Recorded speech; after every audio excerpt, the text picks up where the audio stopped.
I stood at the edge of Oak Ridge, the town that spat me out 15 years ago for a crime I didn't commit. My greedy uncle thought he was selling the family empire to the highest bidder, but he forgot to check who actually owned the ground he walked on. The engine of my rented Mercedes purred softly, a stark contrast to the rattling Greyhound bus that had carried me away from this place when I was 18.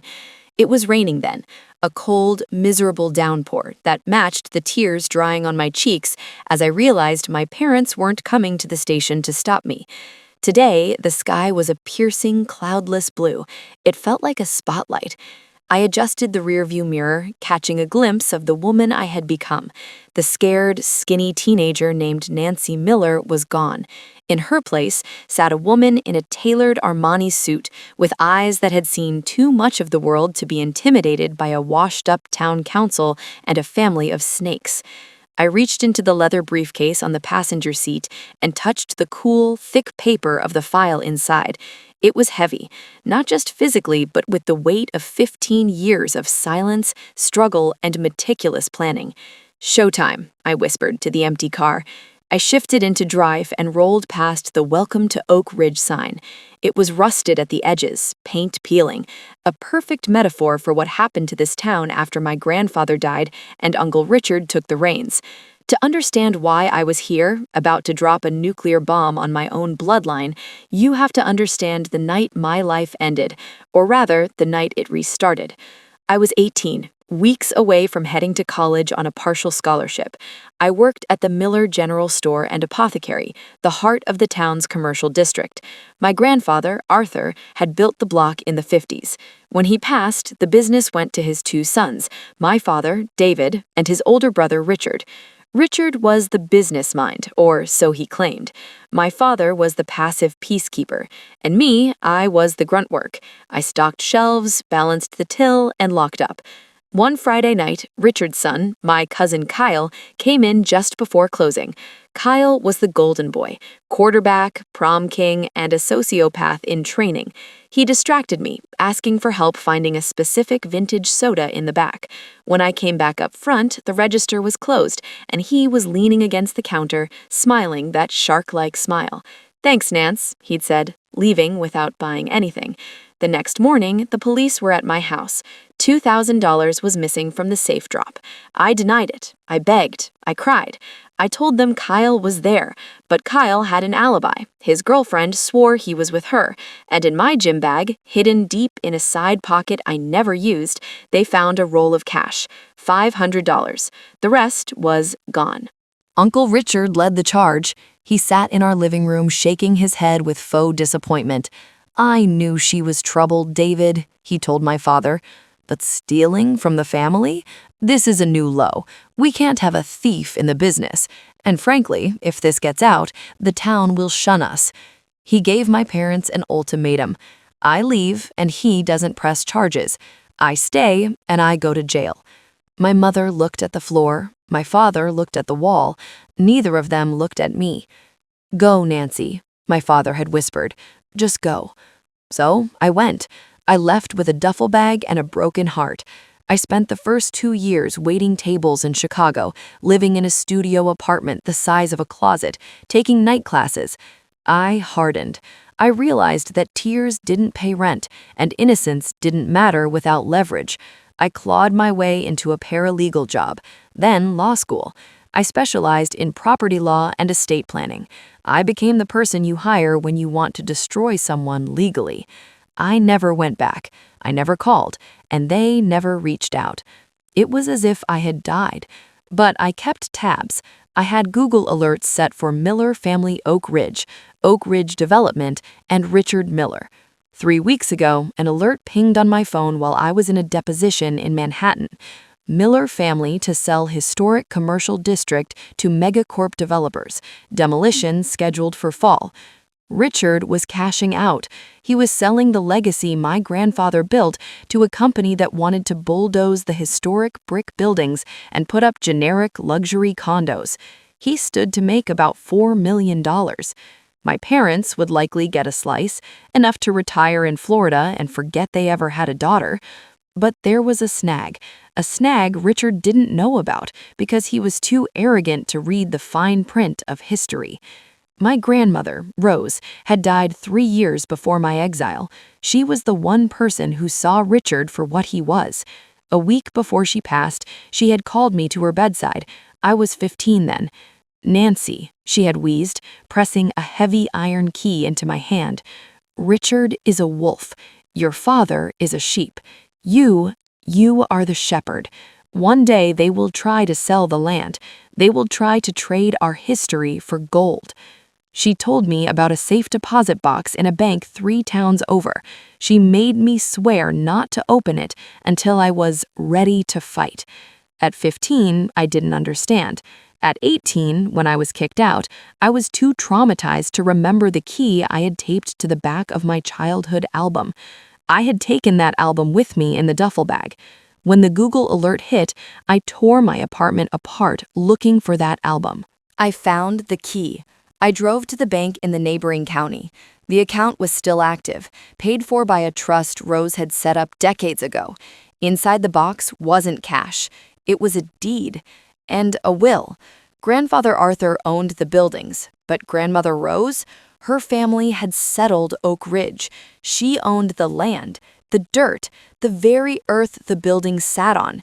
When Arthur died, the buildings went to the sons, but in her separate will, which Richard had never seen because Rose used a different attorney, she had placed the land rights into a dormant holding company, Rosewood Heritage LLC, and the sole beneficiary of Rosewood Heritage LLC, Nancy Elizabeth Miller. The document had a reversion clause.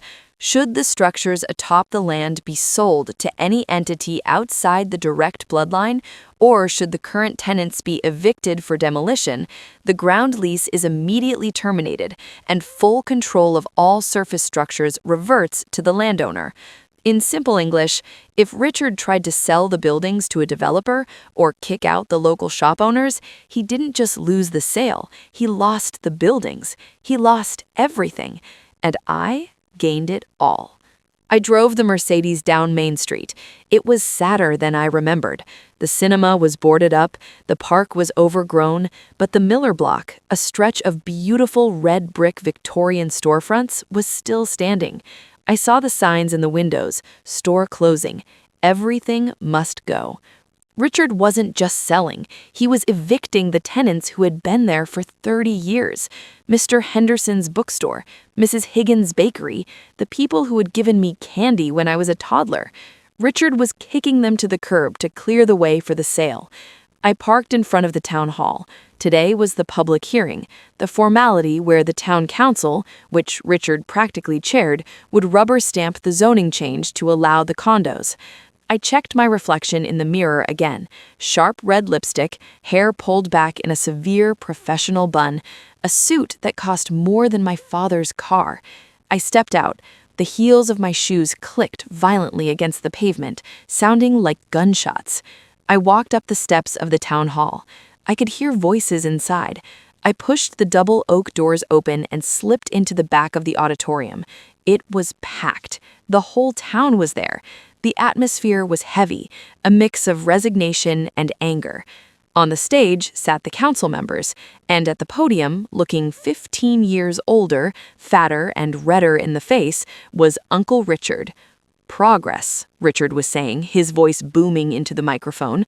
"We cannot cling to the past. This development will bring jobs. It will bring modernization. The Miller family has carried the burden of maintaining these aging structures for too long. It is time to pass the torch." My father sat in the front row, nodding meekly. My mother was next to him, clutching her purse. Kyle, now a man in his 30s with a receding hairline and a cheap suit, sat next to them, looking bored. "I know some of you are upset about the business's closing," Richard continued, feigning empathy. "But business is about evolution. We have a generous offer from Vantage Development. This is the best thing for Oak Ridge." A man stood up in the middle of the room. It was Mr. Henderson, the bookstore owner. He looked frail. "Richard, you're killing this town," Mr. Henderson said, his voice shaking. "My father opened that shop. I've paid you rent for 40 years. You're giving us 30 days to vacate? Where are we supposed to go?" Richard sighed, as if explaining calculus to a toddler. "Mr. Henderson, the lease agreements were month to month. You knew this day might come. Please, sit down. We have a vote to get to." "I have a question," I said.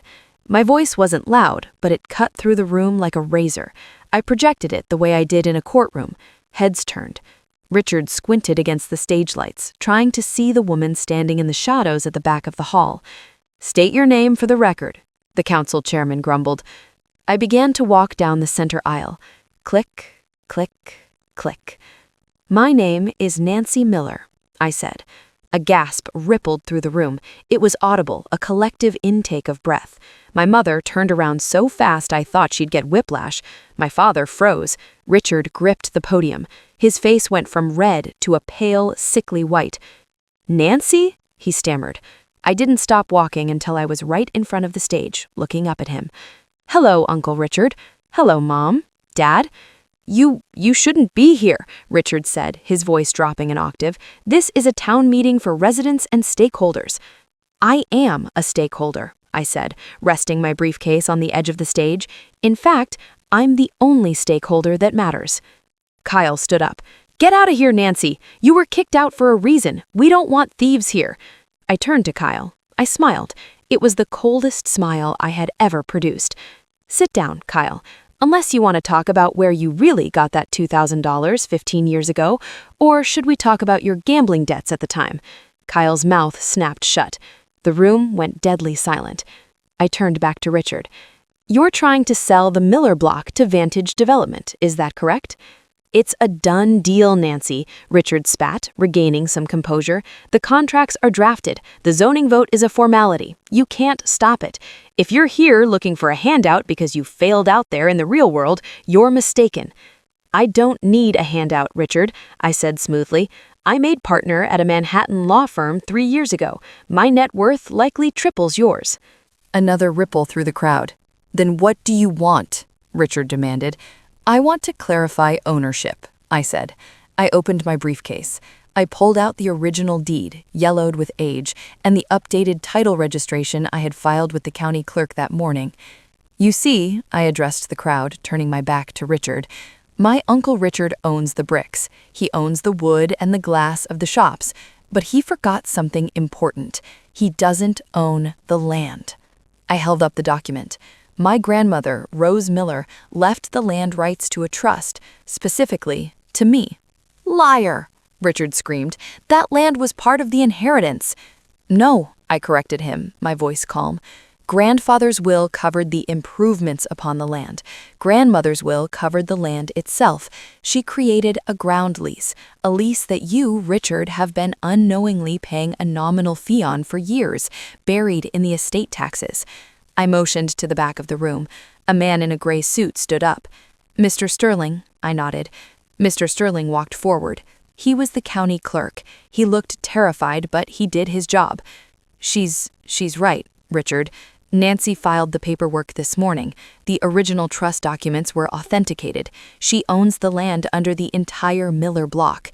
Richard looked like he was having a stroke. "So what? I own the buildings. I can sell them." "Actually, you can't," I said.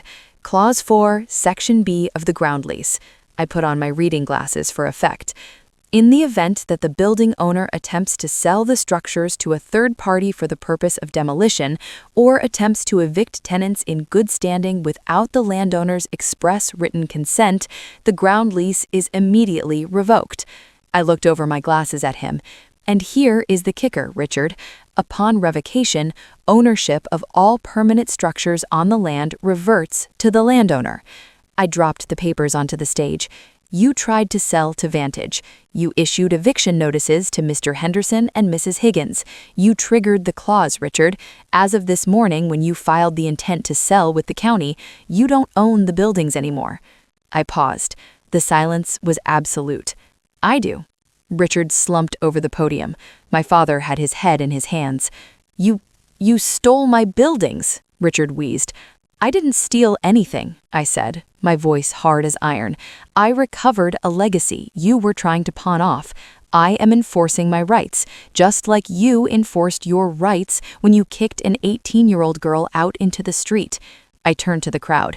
The sale to Vantage is canceled. There will be no condos. A cheer erupted. It started small with Mr. Henderson and then exploded. People were clapping, shouting, crying. Furthermore, I shouted over the noise, all current tenants are hereby granted a 5-year lease extension at their current rates. No one is getting evicted. The noise was deafening. I walked over to where my parents were sitting. They looked small, pathetic. "Nancy," my mother wept, reaching out a hand. "Nancy, please, we didn't know. I stepped back, out of her reach. "You didn't know? You didn't know that your daughter wasn't a thief? Or you just didn't have the spine to stand up to him?" I pointed at Richard on the stage. "We were scared," my father said softly. "The business, it pays for everything." "Well," I said, "the business is under new management now." I looked at Kyle. "And you're fired from the store manager position. I'm auditing the books going back 15 years.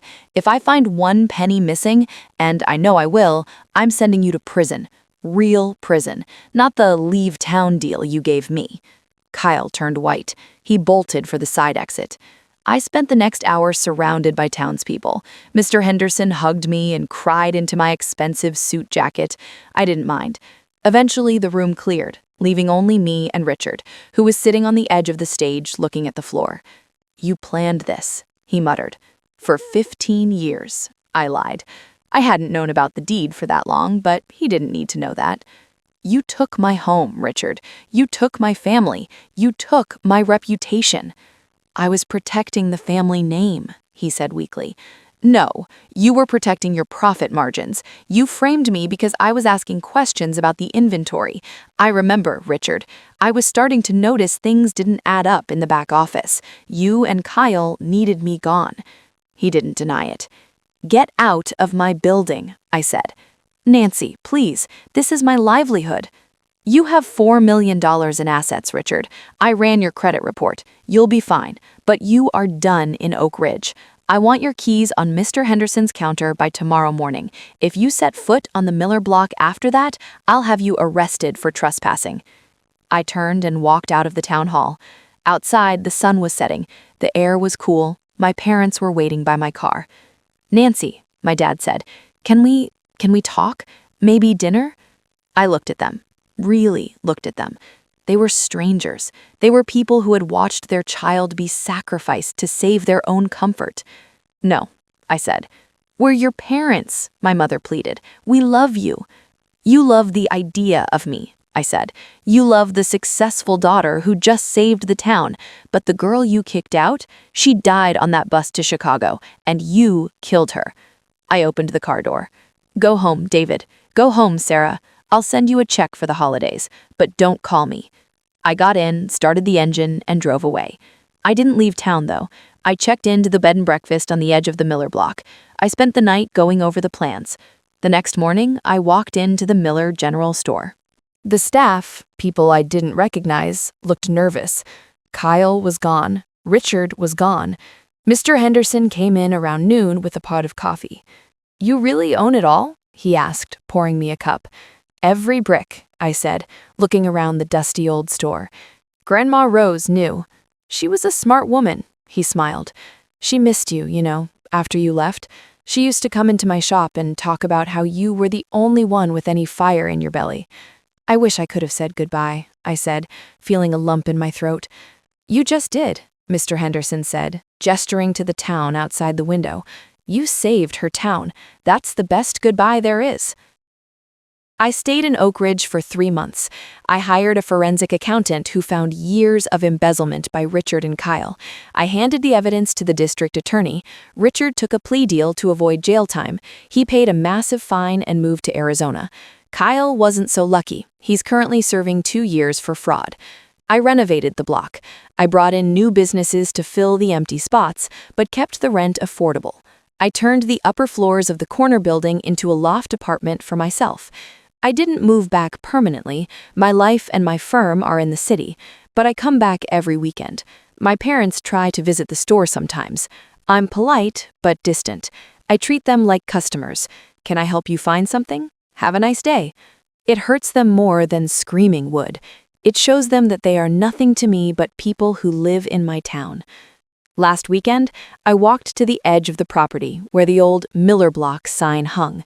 I had it replaced. It now reads, The Rose Miller District, Est 1955, Preserved 2024. I stood there for a long time, watching the people walk in and out of the shops, laughing, eating ice cream, buying books. The town was alive. I touched the locket around my neck, a new one I had bought for myself. Inside was a picture of me and Grandma Rose. "We got 'em, Grandma," I whispered, and for the first time in 15 years, Oak Ridge felt like home.